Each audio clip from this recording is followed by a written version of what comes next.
Pandique, rapidamente aqui, só para olhar um pouco mais, né, da questão econômica, a gente tem projeções de crescimento do PIB menor agora para 2025, e hoje a gente teve aqui os dados do PMI industrial já mostrando uma queda de 52,3 para 50,4 em dezembro.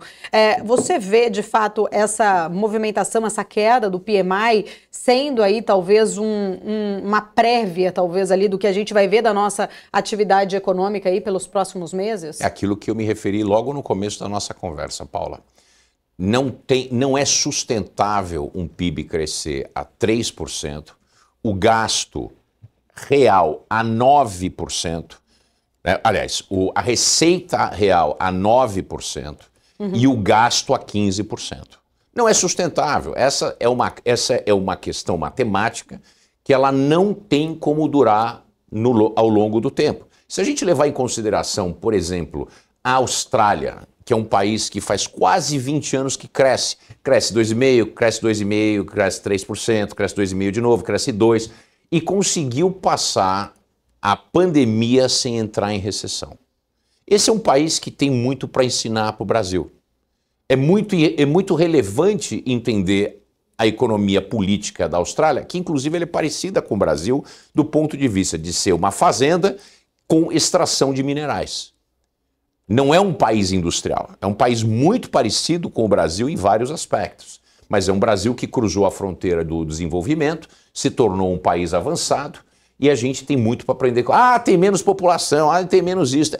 Sempre tem essa conversa fiada de que mostramos porque a gente não funciona, porque o Brasil é único, é uma jabuticaba. Isso não é verdade.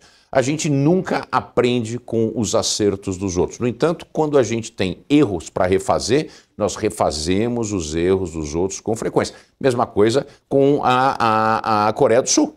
Coreia do Sul é um grande exemplo para o Brasil, que vem crescendo. A gente gosta desses arroubos de crescimento, 3,5%, 4,5%, cresceu 10%, mas depois a gente entra numa recessão, como foi 2015, 2016, que cada um dos anos perdeu 3,5%. Que até hoje a gente não se recuperou. Então a ideia central é ter um governo de coalizão que represente o parlamento, que é o desejo do povo. Dentro dessa estrutura nós temos que ter uma política econômica que seja adequada para o tamanho do nosso PIB. A gente não pode ter uma política econômica, principalmente uma política fiscal, que ela come todo o PIB e ainda fica devendo 10% dele numa crise, que a meu ver é uma crise, que é a questão do nosso déficit nominal, nosso déficit fiscal, né, que inclui inclusive o gasto com juros. Conforme a gente deixa, né, começa a ter esse crescimento mais lento, podendo, a meu ver, entrar em recessão até o final do ano, começo do ano que vem, isso para mim é muito óbvio. A gente tem uma contratação de uma série de gastos, esses gastos não são passíveis de serem reduzidos porque eles são obrigatórios, 96% deles.